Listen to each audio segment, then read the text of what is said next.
ایک طالب علم ایسے کام سے احتراز کرتا ہے، گریز کرتا ہے جو اس کی شایان شان نہیں ہے، اس کی ایک الگ سے اپنی پہچان ہوتی ہے، جیسا کہ خطیب بغدادی رحمہ اللہ اپنی معروف کتاب الجامع لاخلاق الراوی و آداب السامع اس میں فرماتے ہیں: ينبغي لطالب الحديث أن يتميز في عامة أموره عن طرائق العوام، کہ طالب حدیث کو یہ چاہیے، حدیث کے طالب علم کو یہ چاہیے کہ وہ عوام کے طریقوں سے، عام لوگوں کے رہن سہن، عام لوگوں کے اٹھنے بیٹھنے کے طریقے سے اپنے تمام امور میں متمیز ہو، اس کا امتیاز ہو، وہ الگ سے نظر آنا چاہیے۔ ایسا نہیں کہ جو لوگ کر رہے ہیں وہی وہ کرتا جا رہا ہے، جیسے لوگ کسی روش پر چل رہے ہیں وہ بھی ان کے پیچھے چلتا جا رہا ہے، ایسا نہیں ہوتا۔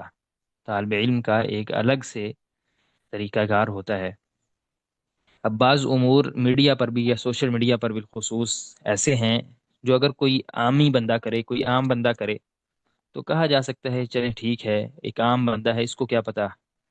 لیکن وہی کام اگر ایک طالب علم کرتا ہے تو وہ اس کے لیے نامناسب ہوتا ہے، اس کے لیے وہ اچھا نہیں ہوتا۔ اس کی کئی ایک مثالیں دی جا سکتی ہیں۔ بہرحال امام حسن بصری رحمہ اللہ کا قول امام احمد رحمہ اللہ نے الزہد میں نقل کیا ہے، وہ فرماتے ہیں: کان الرجل یطلب العلم فلا يلبث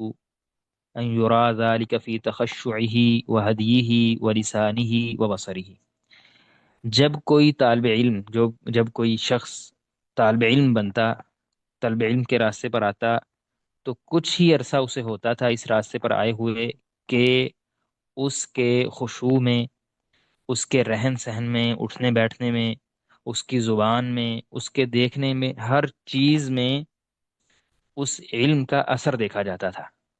یعنی علم کا اثر اس کے تمام اعضاء پر نظر آتا تھا۔ اگر لوگ کہیں پر جا رہے ہیں اور اپنی سیلفیاں لگا رہے ہیں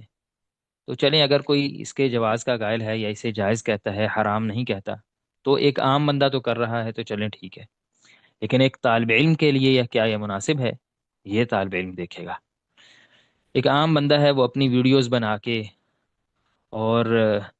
اس میں بالکل فساق و فجار کی طرح باغ دوڑ کر رہا ہے اور طرح طرح کے پوز بنا رہا ہے، تو عام بندے کے لیے، عامی کے لیے کہا جا سکتا ہے کہ چلیں یہ تو عام بندہ ہے، اس بیچارے کو کیا پتا ان امور کا۔